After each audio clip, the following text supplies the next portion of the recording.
bonjour à tous et merci pour cette introduction. Romain Bonenfant, je suis directeur général de la Fédération française des télécoms, donc l'association représentative des opérateurs de communication électronique. Et j'ai aussi la chance d'être le délégué permanent du comité stratégique de filière infrastructure numérique qui travaille sur les questions de 5G industrielle avec l'ensemble de la filière. Le CSF et la Fédération sont présidés par Nicolas Guérin. Alors merci à Accom de nous inviter ici. Je pense que c'est un événement important parce que c'est un événement qui correspond à un moment de bascule finalement, un moment de bascule entre les discours, les promesses sur cette 5G industrielle à la réalité finalement, la réalité du terrain, la démonstration de la performance. Donc nous allons le voir aujourd'hui, nous allons le toucher, nous allons également en parler dans cette table ronde. Dans un contexte qui a été évoqué par Jacques Deher en introduction de réindustrialisation de la France. Effectivement, vous avez peut-être vu cet article des Échos aujourd'hui qui montre qu'on aurait en 2023 plus d'une cinquantaine de nouveaux grands projets industriels, c'est-à-dire une dynamique qui se maintient depuis la crise Covid finalement. Et on voit bien qu'on a ce grand mouvement de réindustrialisation qui a été impulsé par le gouvernement avec France Relance, le plan de relance, 35% des 100 milliards consacrés à l'industrie, France 2030 avec ses 54 milliards essentiellement aussi consacrés à l'industrie. Et donc c'est une réalité tangible aujourd'hui avec des grandes cathédrales industrielles qui ouvrent sur notre territoire avec les gigafactories de batteries. ACC a inauguré son usine à Douvrin au printemps dernier, avec également des gigafactories d'électrolyseurs, et puis un tissu industriel existant qui se modernise, comme Accom aujourd'hui, comme on va le voir sur les questions de 5G industrielle. Donc dans ce paysage de réindustrialisation, la 5G est clairement un atout. Parce que la réindustrialisation, on parle parfois de relocalisation, ça n'est pas faire de l'industrie comme on la faisait il y a 30 ans, ça n'est pas démonter des usines qu'on trouve en Chine ou ailleurs ou dans des pays à bas coût pour les implanter en France de la même manière, c'est faire de l'industrie moderne qui utilise toutes les technologies numériques et des usines qui sont sobres sur le plan environnemental. Donc pour voir dans quelle mesure cette 5G peut effectivement amener des performances concrètes sur le terrain, dans cette table ronde, j'ai avec moi 4 pionniers, finalement, 4 explorateurs de cette 5G industrielle, des industriels qui ont vraiment testé, qui sont engagés dans cette démarche d'utilisation de la 5G industrielle dans leur processus. Alors les explorateurs sont ceux qui découvrent les nouveaux territoires, qui font les plus belles découvertes, sont aussi ceux qui tombent parfois dans les pièges, qui passent par des détours, qui trouvent aussi les raccourcis. Donc voilà, on va avoir des retours d'expérience extrêmement concrets sur cette 5G industrielle et la manière dont on peut l'utiliser. Et on espère que ça donnera l'envie à ceux dans cette salle qui opèrent également des usines de franchir le pas. Donc pour commencer, je me tourne vers Grégoire de Langotier. Donc vous travaillez chez MGA Technologies, un fournisseur de machines industrielles, donc un acteur au centre de cette industrie du futur, industrie 4.0. Donc Grégoire, est-ce que vous pouvez nous dire comment vous, chez MGA, vous utilisez cette 5G et peut-être présenter très rapidement MGA? Bonjour à tous, merci Romain pour l'introduction. Donc Grégoire de Langotier, MGA Technologies, on est fabricant de machines spéciales pour l'industrie du futur. Donc on travaille principalement pour la pharma et le semi-conducteur. Donc notre métier, c'est d'imaginer l'usine de demain pour nos clients et de voir comment est-ce qu'on va avancer. Et on a monté un lab d'innovation il y a maintenant quelques années pour tester toutes ces nouvelles technologies qui vont arriver et gratter un peu le vernis marketing. Et la 5G en fait partie. Pour nous, on s'est assez vite rendu compte qu'une bonne connectivité était un point important. Et donc on s'est mis en tête de comprendre comment ça fonctionne il y a maintenant 2 ans pour expliquer à nos clients et se projeter sur ce qu'on pouvait faire avec. Retour, quelles sont les réactions de ces clients quand ils découvrent cette 5G? C'est une très bonne question. Et pour la plupart, quand on parle de 5G privé, la première réflexion, c'est mais qu'est-ce que c'est exactement la 5G privée? Il y a une vraie étape a été la sensibilisation et de quoi on parlait et à quoi ça servait et comment ça fonctionnait. Et aujourd'hui, de plus en plus, ils se posent des questions sur comment est-ce qu'ils peuvent l'intégrer chez eux. Très bien, merci beaucoup Grégoire. On passe à Aurélien Bergonzo. Aurélien Bergonzo, donc vous travaillez chez Accom et donc on va voir très concrètement ce que vous faites cet après-midi. Mais est-ce que vous pouvez nous en dire déjà quelques mots? Sans essayer de briser le secret de la visite. Effectivement, donc moi je suis directeur recherche et développement pour le groupe Accom, qui a déjà été présenté. Notre terrain de jeu, en fait, c'est vraiment ce site. Et ce site, c'est 45 hectares, dont 15 hectares couverts, avec, au départ, le point de départ de tout ça, finalement, c'est un problème métier, de problème de connectivité, de couverture de ce site pour des besoins industriels. Donc juste simplement, lutter contre les pertes d'efficience quand on perd la connectivité sur une machine, sur un terminal, quel qu'il soit. Et donc c'était vraiment ça le point de départ de la 5G privée pour nous. Donc on a été aidé par effectivement France Relance pour mettre un peu le pied à l'étrier dans le cadre d'un projet financé avec notre partenaire Alsatis. Et puis pour nous, finalement, c'est un travail d'homme et on a identifié quelques cas d'usage. On a identifié beaucoup de cas d'usage au début, puis finalement on est revenu à des choses un petit peu plus concrètes. Et l'enjeu pour nous, c'est vraiment de déployer, d'expérimenter cette 5G industrielle pour en trouver les cas d'usage les plus pertinents pour notre industrie. Donc si j'essaie de résumer, finalement la motivation, ça n'a pas été forcément de développer des nouveaux cas d'usage, mais c'est un environnement qui amenait la 5G comme la technologie la plus naturelle. C'est-à-dire qu'il n'y avait pas vraiment d'alternative finalement à la 5G par rapport à ce que vous vouliez faire, c'est ça? Alors, pour nous, on avait pour un site de 45 hectares, le Wi-Fi ne s'imposait plus. C'était hors de question de couvrir tout le site en Wi-Fi. Donc effectivement, la première solution imaginée était plutôt sur de la 4G privée. Et puis finalement, la 5G privée nous a permis d'être un peu plus innovant, de prendre un petit peu ce coup d'avance. Et donc ça s'est bien imposé à nous comme étant la solution pour les 10-20 prochaines années. Voilà.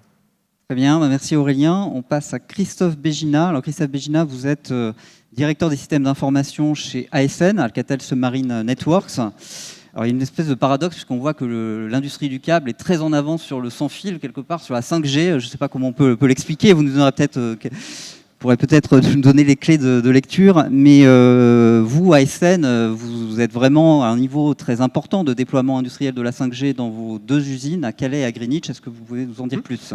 Très bien. Oui, alors nous, on a pris à travers notre programme de transformation Industrie 4.0 en 2020 la décision de l'accompagner d'un déploiement d'infrastructures globales 5G. Et donc, on a commencé à déployer nos deux usines à Greenwich et à Calais en 2021 et ça s'est terminé en 2022. Donc là, on a effectivement, notamment à Calais, déployé le campus intégral en 5G. Donc, on a 59 antennes, 55 000 m², y compris les quais de chargement de bateaux. On est en train d'ailleurs de l'étendre. On va mettre 5 ou 6 antennes de plus pour étendre à des nouveaux magasins dont on a fait l'acquisition un petit peu à part. Donc là, l'extension est en cours. Donc en fait, on a vraiment déployé cette infrastructure 5G dans une optique de nous projeter dans les 10 à 15 ans qui viennent, de fondamentalement déployer une infrastructure performante qui va permettre une connectivité globale, un continuum de connectivité sécurisée et performante, et permettre de déployer tous nos programmes de transformation maintenant et dans les années à venir. Donc ça a été un choix assez volontaire.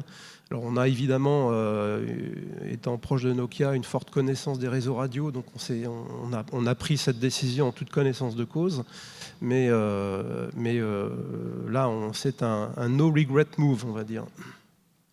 Donc là, c'est vraiment la démarche d'avoir cette infrastructure 5G qui va être la base finalement de toute votre feuille de route de modernisation industrielle, c'est ça ? Voilà, c'est ça. En fait, la structure 5G sera notre dorsale de données. On commence déjà à connecter tous les systèmes, tous les AGV, les robots, les PLC, les capteurs sur la 5G. On ne déploiera plus de fibres, sauf pour connecter les antennes. Et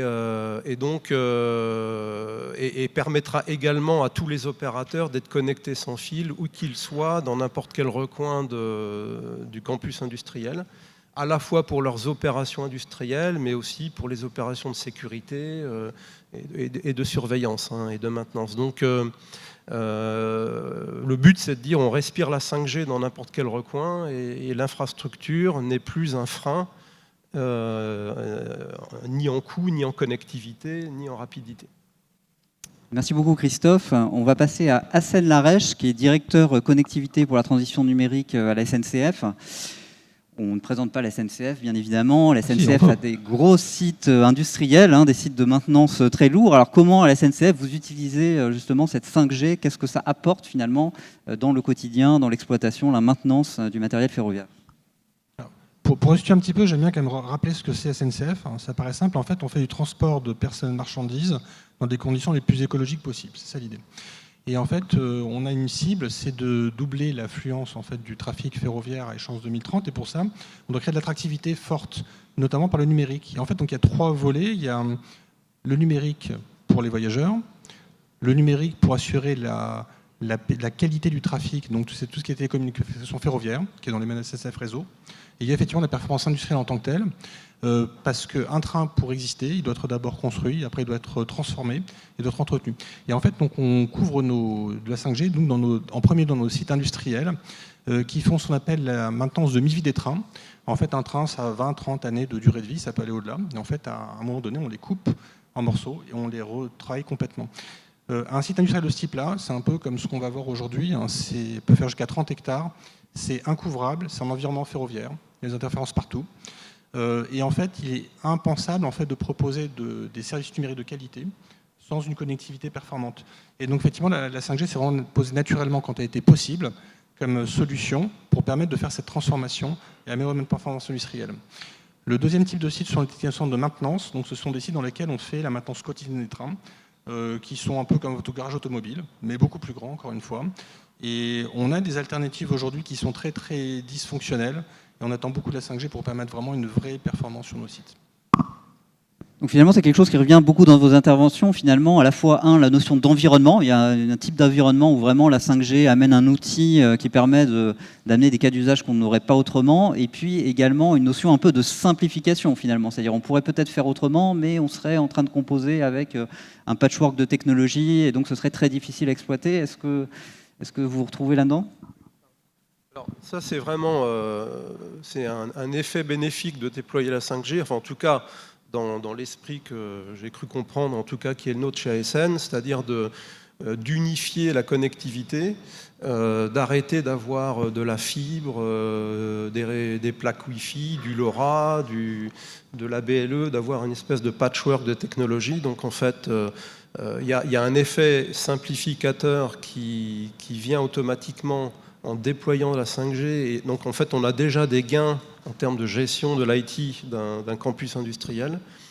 Et même si ce n'était pas l'objectif premier, c'est en tout cas un effet bénéfique qui arrive même avant les autres, en fait. Donc c'est très net, en fait. Effectivement, on peut compléter que l'aspect couverture, qualité de la couverture réseau amenée par la 5G sur des sites de grande dimension, et là je rejoins la SNCF, c'est quand même quelque chose d'essentiel, quoi. Et après, avec effectivement les cages de Faraday et tout ce qui va mal, donc c'est un élément extrêmement puissant. Donc on a accès effectivement à un certain nombre de nouveaux cas d'usage, du coup, avec cette capacité à couvrir des grands sites, etc. À la fin, l'objectif évidemment d'un industriel, c'est d'augmenter sa performance opérationnelle, sa performance industrielle, de baisser ses coûts, etc. Est-ce qu'aujourd'hui, sur les projets que vous avez déjà déployés, et vous êtes encore une fois très en avance finalement par rapport à l'ensemble du tissu industriel français, est-ce que vous êtes déjà capable de percevoir ces bénéfices concrets en termes de performance opérationnelle, performance industrielle ? Est-ce que quelqu'un veut se jeter à l'eau ? Oui, allez. Donc, alors bon, rapidement, nous, sur ASN, on a déployé une dizaine de cas d'usage qui sont opérationnels ou en fin de test, plus une dizaine d'autres en préparation. Un des gros cas d'usage qu'on a aussi rapidement déployé, c'est la surveillance des cuves. Donc les cuves, c'est là où on stocke les systèmes de câbles, en fait. Et donc à différents stades de la constitution du système sous-marin. Et une cuve qui est pleine parce qu'on n'a pas vu qu'elle était pleine, stoppe la production. Donc une journée de production perdue en attendant de rééquilibrer les cuves, c'est plusieurs millions d'euros qui s'envolent de ventes, puisqu'on reconnaît nos ventes au fur et à mesure de la fabrication.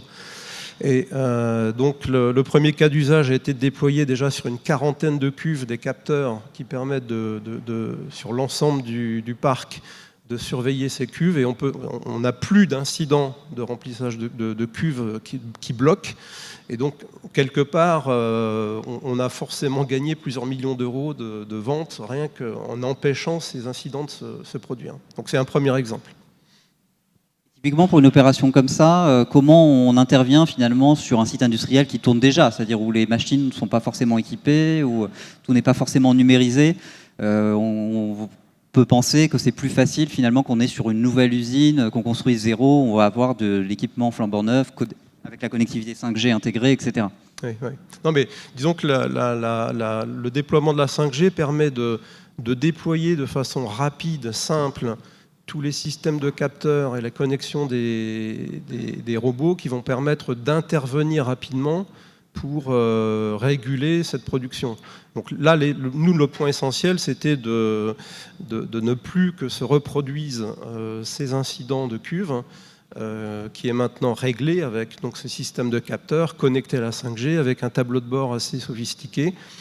Et donc là, et qu'on va maintenant équiper avec des caméras de surveillance en plus. Donc en fait, c'est une espèce d'emballement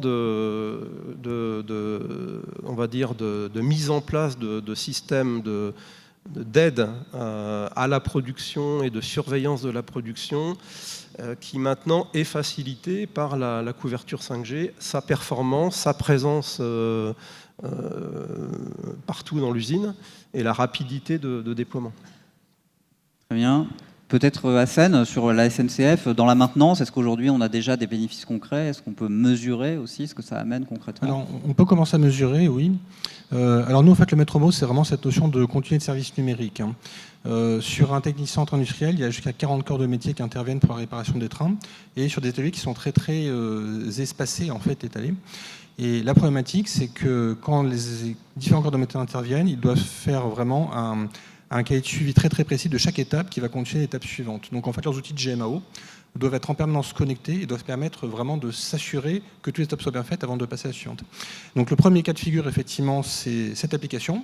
Donc pour répondre à la question sous-jacente, on utilise du coup des terminaux qui doivent être en 5G, mais qui en fait s'appuient sur des applications qui sont complètement à distance, d'accord, en SaaS en général. Et donc c'est très facile de passer en fait ces applications dans un mode 5G. Donc c'est pour ça qu'on teste au début ce type d'applicatif. Après, il y a tout ce qui concerne le futur. Et le futur, effectivement, ça va demander d'avoir des terminaux différents pour tester des choses différentes. Et nous, en fait, on attend beaucoup des fonctionnalités avancées de la 5G, parce qu'à partir du moment où le socle de connectivité est disponible, qu'on peut vraiment démontrer son bénéfice, on peut aussi inventer des choses futures. Et notamment, en fait, on s'intéresse à tout ce qui va concerner la géolocalisation précise, pour faire de la supervision précise, vraiment intégrer la connectivité dans un jumeau numérique pour retravailler des process. Donc ça, c'est ce qui est en cours, notamment dans un projet un peu en phase de développement qui est à Bischheim, qui est un de nos principaux sites. Et le point intéressant, c'est que Bischheim, c'est un site qui a des bâtiments qui ont jusqu'à un siècle ou plus. Donc on est vraiment dans du bâtiment neuf, mais aussi de la rénovation totale. Et sur le site qui est déjà complètement actif à Rennes, le technicentre industriel de Rennes, on est par contre dans un bâtiment neuf. Et là, on a effectivement pour l'instant un doublé Wi-Fi 5G pour comparer les technologies. On voit effectivement des améliorations nettes sur la qualité vécue en fait, au quotidien et donc sur l'efficacité des process. Vraiment finalement une plateforme qui va servir d'outil de modernisation de l'ensemble de l'appareil industriel, peut-être chez Acom justement avec ces cas d'usage qu'on va voir cet après-midi, comment vous vous projetez finalement dans l'intégration dans le processus industriel d'Acom? Effectivement, alors à ce stade on est sur des démonstrateurs fonctionnels, c'est ce qu'on va voir cet après-midi. Moi je vais partager deux éléments déjà qui m'ont paru pertinents, ne serait-ce que pendant les visites avancées. C'est tout simplement des capteurs qui nous permettent de faire des économies d'énergie, qui ont été bien répartis, donc on n'a pas les montants chiffrés précisément, on manque un petit peu de recul, mais il y a très rapidement des économies. J'attendais plutôt des gains sur le taux de disponibilité des machines, et là on n'a pas encore quantifié, sur de la maintenance prédictive, et là finalement sur des économies d'énergie, très rapidement, il y a des choses qui vont être faites. Et puis partager aussi un retour qu'on a eu assez récemment, on a mis en place ce robot mobile autonome, qui permet de transporter des bommiles de manière efficace au sein de l'usine et éviter à des opérateurs de transporter des choses longues, de briser un petit peu leur cycle de travail. Et finalement, on a mis en place ce robot autonome pour expérimenter. Et ce robot a connu quelques petites imperfections. C'est comme ça, on essuie un peu les plâtres aussi en innovant. Et finalement, quand le robot ne fonctionnait pas, le premier retour des opérateurs, c'est « mais ne retirez pas le robot ». Donc on est vraiment dans quelque chose aussi où finalement les bénéfices très concrets, financiers, on ne les a pas encore quantifiés, mais l'opérateur, le travail, la qualité de vie au travail, on a des retours déjà très positifs, alors que ça fait finalement très peu de temps qu'on expérimente. Voilà. Finalement, est-ce que ça pousse un peu les équipes à aller plus loin parce que ça met finalement tout le monde dans le numérique au quotidien, l'usage de la 5G, de la donnée. Enfin, est-ce qu'on rentre dans un cercle un peu vertueux finalement où on acculture Moi, j'en suis convaincu. C'est que le début. Ces flux de données, en plus, vont nous permettre d'accéder à de l'intelligence artificielle, de pouvoir faire travailler d'autres choses, vraiment pour démultiplier la puissance de la donnée. Et puis, effectivement, il y a aujourd'hui 6 cas d'usage qui ont été retenus. Il y en avait plus d'une vingtaine qui étaient identifiés. Et puis, quand je parle de capteurs, finalement, pour des économies d'énergie, on était parti sur des capteurs acoustiques pour améliorer la disponibilité des machines. Et puis, tout ça, ça s'agrège, ça va un petit peu plus loin. Donc, il y a une émulation, vraiment, des équipes, des métiers, et c'est ça qui est assez critique. L'émulation des métiers fera qu'on gagnera ces points de compétitivité.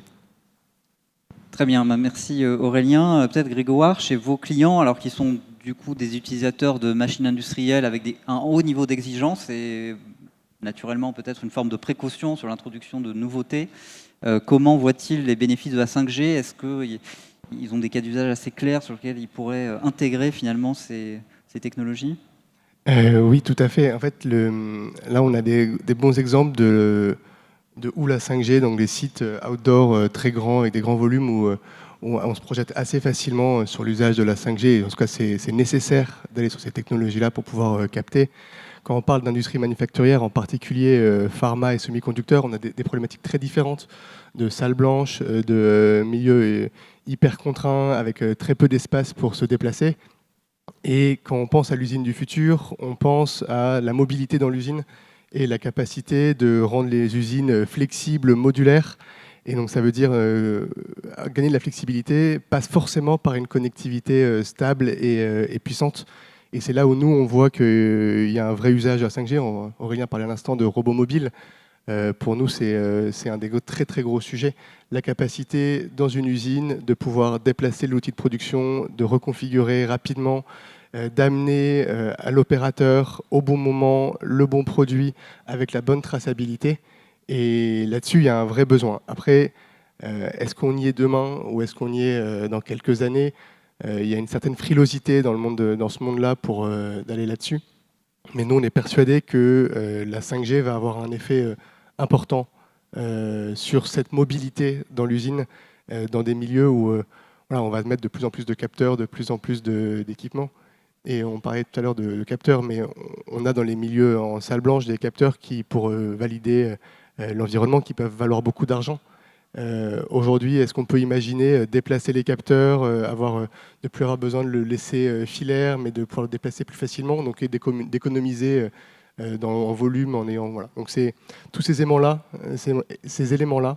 flexibilité, modularité et reconfigurabilité d'une usine qui sont vraiment critiques pour l'usine de demain.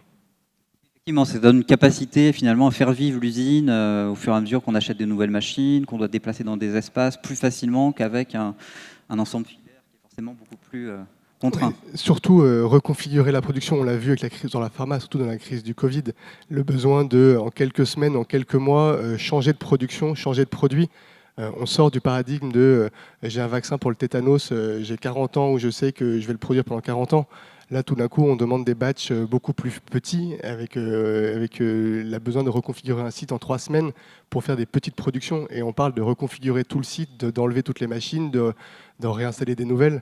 Et ça, aujourd'hui, le meilleur moyen de le faire, c'est de reconstruire un bâtiment. Donc forcément, quand on parle d'économie d'énergie, d'écologie, entre reconstruire un bâtiment et reconfigurer, il y a quand même quelques écarts. Donc performance opérationnelle, performance environnementale, adaptabilité, capacité à faire évoluer les usines dans le temps. Il y a une autre dimension qu'on n'a pas encore évoquée dans les bénéfices de la 5G, qui est l'usage pour la sécurité des personnels isolés, notamment, des travailleurs isolés, pardon. Est-ce que vous utilisez ou vous envisagez d'utiliser la 5G dans cette perspective et qu'est-ce que ça apporte par rapport aux technologies existantes? Oui, alors absolument. Donc ça, je dirais presque, c'est le cas d'usage roi, puisque c'est la sécurité de la personne, en fait. Alors, l'avantage technique de la 5G, parmi une centaine d'autres, c'est de pouvoir gérer la qualité de service, on va dire, bande passante par bande passante ou canal par canal, et donc d'être sûr que les canaux qui sont dédiés à la sécurité des personnes, aux appels de sécurité, soient toujours effectifs, quelle que soit la charge de la cellule. Alors nous, on a remplacé les DECT, c'est-à-dire qu'on n'a plus de DECT, on est en train de tester donc des mobiles 5G sur notre réseau 5G dans l'usine, pour que les opérateurs qui sont dans des situations les plus dangereuses puissent être joints à n'importe quel endroit et eux-mêmes joindre le PC de sécurité de n'importe où. En même temps, d'envoyer des photos quand il y a un problème, des vidéos, etc. Donc c'est vraiment, je dirais presque l'application reine, puisque c'est celle qui permet de la sécurité des hommes dans l'usine. Et c'est un des cas d'usage qu'on déploie déjà, et qu'on continue d'investiguer sous d'autres angles grâce à une couverture 5G globale et à la performance qu'elle offre. Merci Christophe. D'autres témoignages sur ce sujet? Ouais, je vais juste compléter là-dessus. En plus, on peut imaginer, il n'y a pas de ROI là-dessus, de dire mes employés sont en sécurité, donc il n'y a pas de question de savoir est-ce que c'est rentable ou pas. Et on peut imaginer en plus avec de la 5G d'avoir des services en plus. C'est de dire, est-ce que je peux, en ayant une couverture partout, je peux déjà commencer, si j'ai un site immense, à avoir de la téléassistance, de la télémédecine, de prendre des constantes. Et ça, c'est un des cas d'usage le plus naturel qui vient quand on parle de 5G. Enfin, un ROI qui est évident, c'est que les frais de DECT disparaissent. On n'a plus d'abonnement DECT, on n'a plus d'infrastructure DECT. Encore une fois, il n'y a plus qu'une seule infrastructure qui supporte l'ensemble des services et des communications dans l'usine. Donc il y a quand même un ROI immédiat qui est une simplification du paysage IT. Très bien, peut-être, ou Aurélien, pardon, vas-y. Peut-être une autre dimension justement liée à cet apport finalement pour le personnel en termes de sécurité, c'est comment finalement cette 5G ou comment vous avez géré vos projets vis-à-vis des équipes qui ont été embarquées dans tout ça. C'est quand même une grosse transformation avec des bénéfices, on en a parlé en matière de sécurité, c'est aussi une autre façon de travailler finalement avec des équipements numériques, avec une utilisation de la donnée au quotidien, peut-être parfois un certain nombre d'inquiétudes sur les ondes, enfin, c'est des sujets qu'on connaît très bien dans les télécoms. Voilà, comment ça a été accueilli dans vos équipes, comment vous avez géré finalement cette transformation de manière très concrète avec vos personnels? C'est effectivement, la 5G privée était effectivement un projet d'entreprise. Et il faut un peu la Dream Team pour y parvenir. Et cette Dream Team, elle est composée de plusieurs métiers qui ont parfois des objectifs ou des contraintes qui s'opposent. Alors on a d'un côté, effectivement, il nous faut un chef de projet exceptionnel. Donc là, c'était Antoine Brosseau chez nous. Un partenaire pour l'intégration, c'était Alsatis, qui nous ont accompagnés là-dedans. Et puis après, on rentre sur la partie IT. Donc il faut que la DSI soit embarquée dedans. Donc chez ASN, c'était Christophe qui est directement embarqué, donc c'était peut-être plus facile. Mais voilà, donc on avait la DSI, la partie opération, parce qu'au final, les gains de productivité, il y en a une grande partie qu'on récupère dans l'usine, et puis surtout une vraie interaction avec les métiers. Les métiers savent quels sont leurs besoins, et la 5G peut répondre à ces besoins. Et c'est là où on va venir expérimenter les cas d'usage. Mais c'est vraiment une chimie complexe qui doit se faire en embarquant au-delà de ça tous nos salariés, parce que les premières questions qu'on a eues étaient aussi liées à l'aspect environnemental et sanitaire de la 5G. Est-ce qu'il n'y a pas trop d'ondes? Et voilà. Donc c'est vraiment une alchimie complexe pour faire que ce projet d'entreprise réussisse. Et en plus de ça, nous, on a découvert un vrai point important, c'est que on parle beaucoup dans l'industrie de la convergence IT et OT entre le monde industriel, entre l'IT et l'OT. Et là, ça rajoute quand même une complexité différente de la convergence du monde des télécoms avec l'OT et l'IT. Et ça, nous, on avait un peu sous-estimé l'impact que ça demandait. Et il ne faut pas négliger ça sur un projet 5G. C'est la compétence télécom en interne qui est primordiale si on veut que ça puisse fonctionner. Peut-être Hassan aussi sur effectivement la manière dont ça a été géré à la SNCF avec les équipes. Alors déjà, j'ai commencé par faire des remerciements en fait très très simples à France Relance, donc la DGE, l'ARCEP et la NFR également. Parce qu'en fait, on n'aurait pas du tout pu initier ces projets en fait sans leur soutien très très fort. On est dans le cadre de projet du plan de relance, nous, donc on est vraiment supporté financièrement et techniquement par eux et par nos partenaires. Et ce qui a permis de faire donc plusieurs pilotes. On a 4 pilotes aujourd'hui qui sont fonctionnels ou en déploiement. Nous, on est vraiment arrivé en fait en pionnier au moment où il y avait les moratoires 5G. Donc c'était quand même très très complexe. Donc effectivement, il fallait motiver vraiment tout le monde. Il fallait trouver des éléments de pédagogie très très forts. Et moi, je retiens quelque chose de très très simple, c'est qu'en fait, il faut mutualiser en fait de l'écoute et de la pédagogie parce qu'on ne peut pas lancer un projet comme ça sans avoir l'accord des métiers. Et en fait, on travaille directement avec les directeurs de technicentres, plus leurs équipes en proximité. Et après, en fait, dès qu'on a leur accord, on sait qu'on peut justifier vraiment en fait l'utilisation d'une nouvelle technologie. Par contre, il faut derrière traduire tous ces éléments en pédagogie pour faire passer ça au niveau des cycles décideurs internes et puis faire passer toutes les étapes vraiment pour trouver les justifications pour aller au-delà et puis notamment en fait accompagner dans l'acceptabilité. Donc ça, ce sont des cycles qui sont assez longs qu'il faut prendre en compte dès le début. Voilà. Un accompagnement finalement dès le début du projet et un projet très global comme ça a été dit par Aurélien également. Je vous propose qu'on aborde maintenant peut-être un sujet plus difficile qui sont les difficultés que vous avez pu rencontrer au cours de votre projet et comment vous avez pu les lever ou en tout cas votre retour d'expérience pour ceux qui ensuite vont pouvoir se lancer. Peut-être il y a un premier thème qui est apparu dans la préparation qui est la question de la disponibilité des terminaux. On sait bien que l'introduction d'une nouvelle technologie, disponibilité des terminaux, c'est une question qui est très classique dans les télécoms et qui irrigue chaque nouvelle technologie quelque part.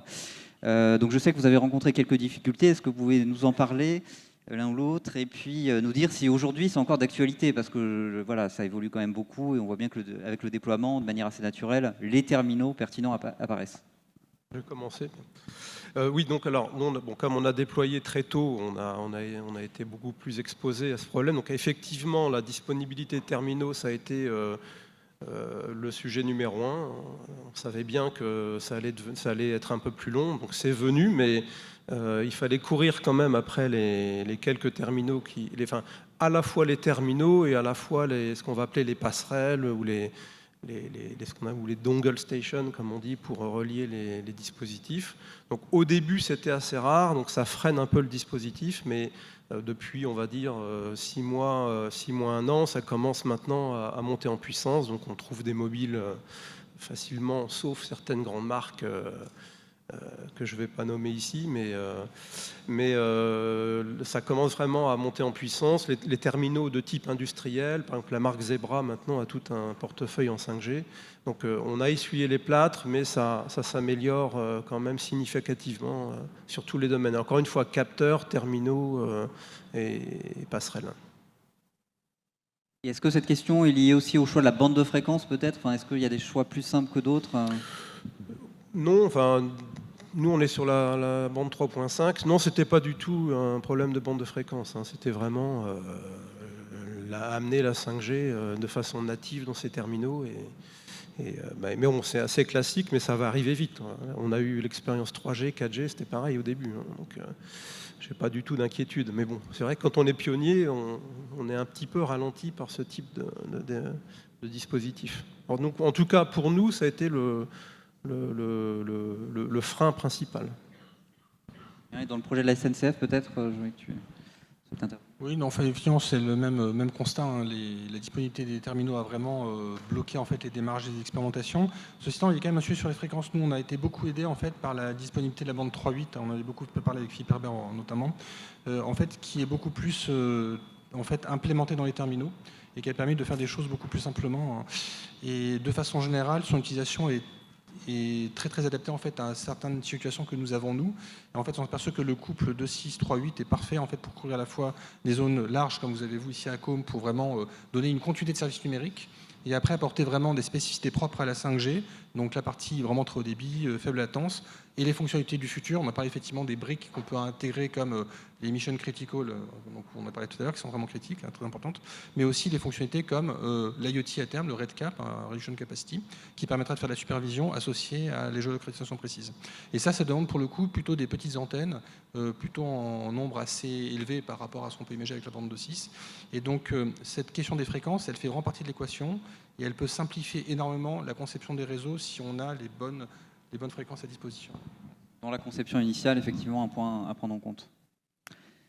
D'autres difficultés que vous avez peut-être rencontrées, levées, ou des obstacles qu'il faudrait collectivement lever, que vous avez sur lesquels vous avez peut-être buté ? Donc effectivement, je ne peux qu'abonder avec mes collègues sur cette disponibilité. Maintenant, il faut dire que si on bénéficie des plâtres qu'ils ont essuyés, c'est-à-dire que Christophe est une source d'information extrêmement intéressante pour savoir effectivement, mais qu'est-ce qui est disponible si on a fait, voilà. Donc il a un petit coup d'avance sur nous, c'est un des rares câbliers avec qui on n'est pas en compétition dans le monde, donc on peut se parler assez ouvertement.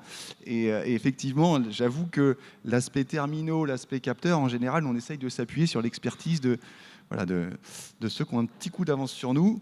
Mais voilà, donc l'élément qui était important, c'est effectivement ce côté écosystème. Ce côté, grâce à Christophe, grâce aux collaborations qu'on peut avoir, finalement, on identifie assez rapidement des solutions. Et plutôt que de se bloquer en se disant, bon, on va attendre la disponibilité des capteurs, on a un peu fait comme ce qui s'était fait chez ASN, on est passé par une passerelle parce que les capteurs n'étaient pas disponibles, et puis voilà, mais ça nous permet d'avancer, de confirmer la pertinence des cas d'usage. Quand les capteurs 5G natifs seront disponibles, voilà, ce sera facile. Voilà. Bien, Grégoire, sur ce volet. Ouais, nous aussi, on était un peu on a lancé ça il y a 2 ans, et c'est vrai qu'il y a 2 ans, il n'y avait quand même pas grand-chose sur le marché.